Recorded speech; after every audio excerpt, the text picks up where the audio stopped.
Hello, and welcome to Saving Lives in Slow Motion.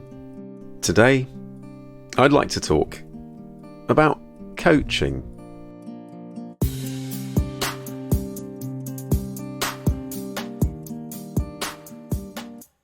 Now, why I've picked this topic is I was listening to the radio the other day and a documentary came on about a life coaching company that has essentially ruined lots of people's lives. It's like this kind of cult that takes over someone's life.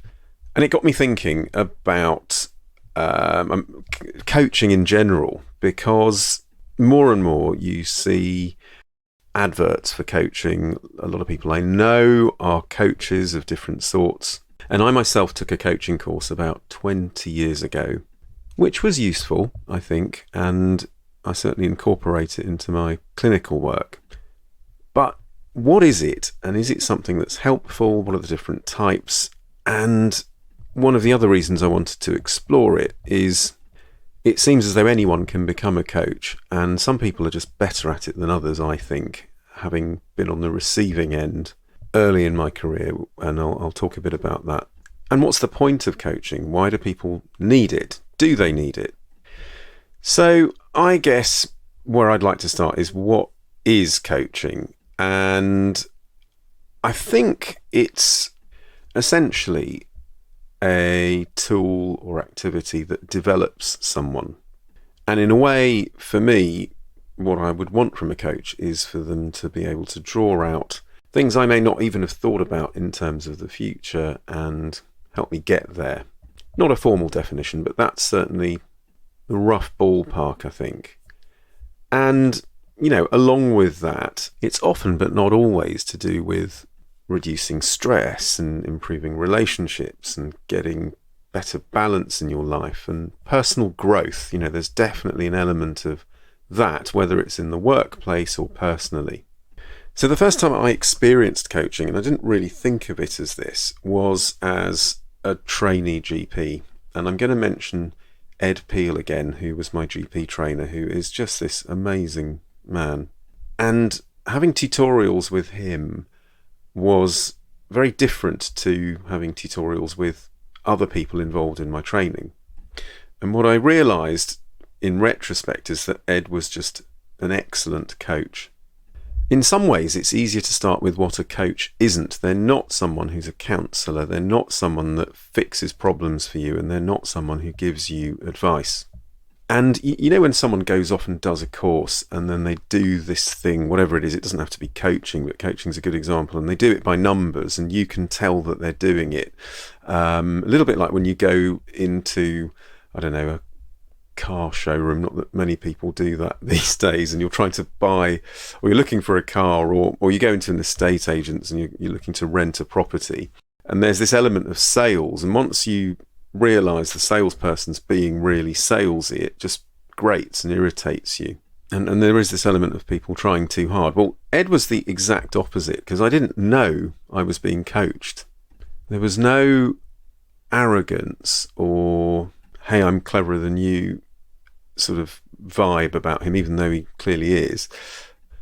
And I'm going to go straight into why I thought he was really good. There were two questions that he asked repeatedly that are just really clever. And if you're in a situation where you are a boss or a mentor or a manager, I definitely recommend that you think about using these rather than sort of jumping straight in with your monkey brain, which a lot of people do in stressful environments.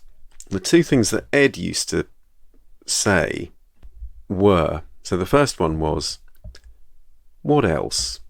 He'd always say, okay, what else? and I'd sort of sit there and think, what do you mean, what else? I've just told you.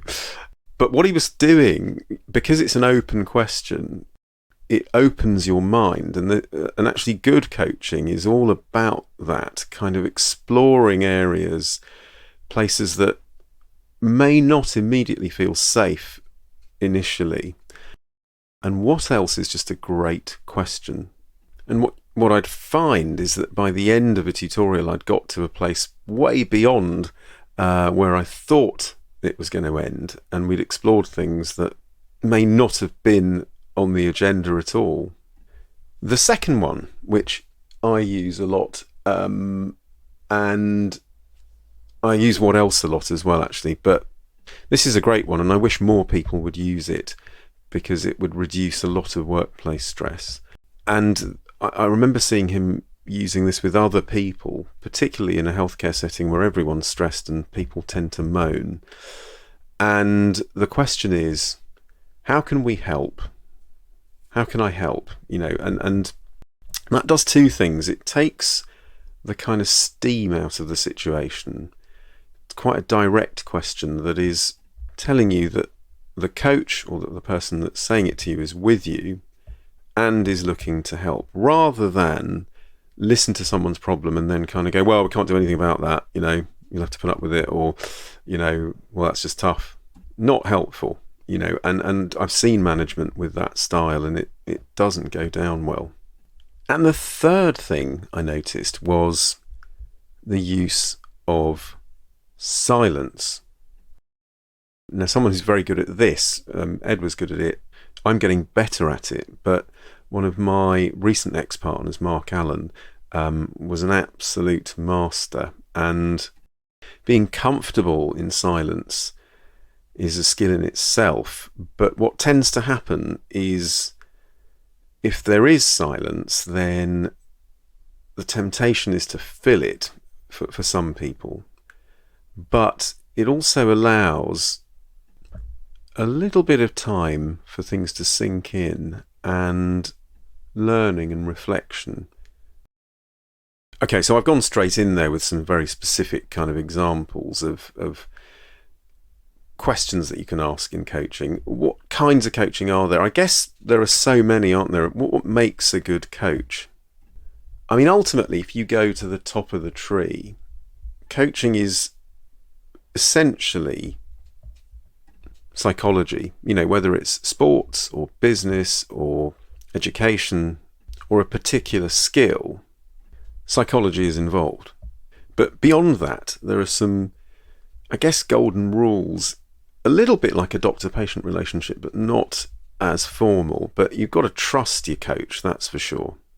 And it's really important that the coach actually listens actively. There's something called active listening, which I've covered in other episodes, where you're picking up on cues and reflecting as well as summarizing what you've heard. Also, by doing that, you're more likely to stay with each other in terms of understanding. So Noam Chomsky, who was really an academic polymath, he had a real interest in linguistics, and one of the things that he used to say was there's a difference between what someone says and what they mean. And not only that, that's just when it's coming out of them, but how it's received by the other person is another story. And so actually active listening is a really good way to make sure that things don't get lost in translation effectively. And you can see so many examples of people who are good coaches, whether it's a sports team or whether it's a psychologist like Professor Steve Peters. But those things I just mentioned about trust and listening and really being there, these are the unsaid rules that make that relationship work optimally. And, if you're in a specific area, so say if you're a sports coach, you're going to need to know quite a lot about sports coaching theory and the things that play into essentially maximizing performance. But if you are a business or executive coach, then you are more likely to be interested in things like leadership styles or blocks that people have that stop them, performing at the top of their game, to use a cliche. And you'll see online there are lots of models of coaching and lots of different theories. And I guess if I were to engage a coach, and I've often thought about it, and the difficulties, you can't coach yourself, even though I've got some awareness of coaching. I'm not a coach myself, but you do need someone else to do it with you. You can't just coach yourself, I think, anyway. So my argument there is that coaches need coaches themselves. And I think the one that I like, because it's so relatable for most people, is something called the GROW model. And it's an acronym. And G stands for goal, R stands for reality, O stands for options, and W stands for will. So, you've got to know where you're going with that model, really, because that's the goal, or what outcome you want. Reality means current reality, where you're at now. Options kind of means, where can you go from here and what's standing in your way. And will is all about sort of moving forward. Nice and simple. And, for that first step of, goal setting, if you haven't done it, I'm sure many of you have come across this thing called SMART, which makes me roll my eyes just because everyone talks about it all the time. But, how to kind of clarify that the goal is what you want it to be. I'll stick a link in the show notes. Do people need coaching? I think it's completely subjective and really valid. I think people who are a bit lost need a bit of guidance to find the answers within themselves, which is what coaching does. Benefit from coaching, there's no doubt. And in a way, I wish we all had access to one, because I think the world would be a better place. I guess in a way it allows you to unpack stuff safely. And as for picking one, well, you're going to have to find the style that suits you. One end you've got the Tony Robbins style, big language and big thinking kind of coach, and then at the other end you've got someone who's much quieter and just helps you draw the best out of yourself in perhaps a more subtle way. As always, horses for courses, whatever suits you. So I want to leave you with a thought. So coaching generally is future focused. It's about development rather than looking back. But what interests me at the stage of life that I'm at is being able to look at patterns from your early life and trying to kind of effectively understand them and reprogram them. And in the world of coaching, there's a particular type of coaching based on your narrative called ARIA, ARIA. And I really like this. It's a way of getting rid of limiting narratives, which I think a lot of people have. In fact, I don't know anyone that doesn't. But the first A is for awareness, and that is about freeing yourself from these narratives and connecting with something a bit deeper. So, for example, if you're someone who used to love dancing, but then decided that you were going to go and become an accountant because your, mum happened to be an accountant, or that was what was expected of you, you may have suppressed that desire to become a dancer. The second is responsibility. So that's A for awareness. R is responsibility, which is about kind of creating a life that you are content with, whatever happens, because life throws things at us, doesn't it? Then I for imagination. It's a great word, imagination, because again, it's an open word which is open to possibilities and just thinking about what is meaningful in your life. And the last one is action, where you turn what you've reflected on into something active by actually taking action. It's interesting. It's one of the things that makes people change career direction later in life, all sorts. And that model is by David Rock, who uses brain-based coaching, and there'll be a link to his website in the show notes. Okay, I'm going to stop there. Have any of you had coaching?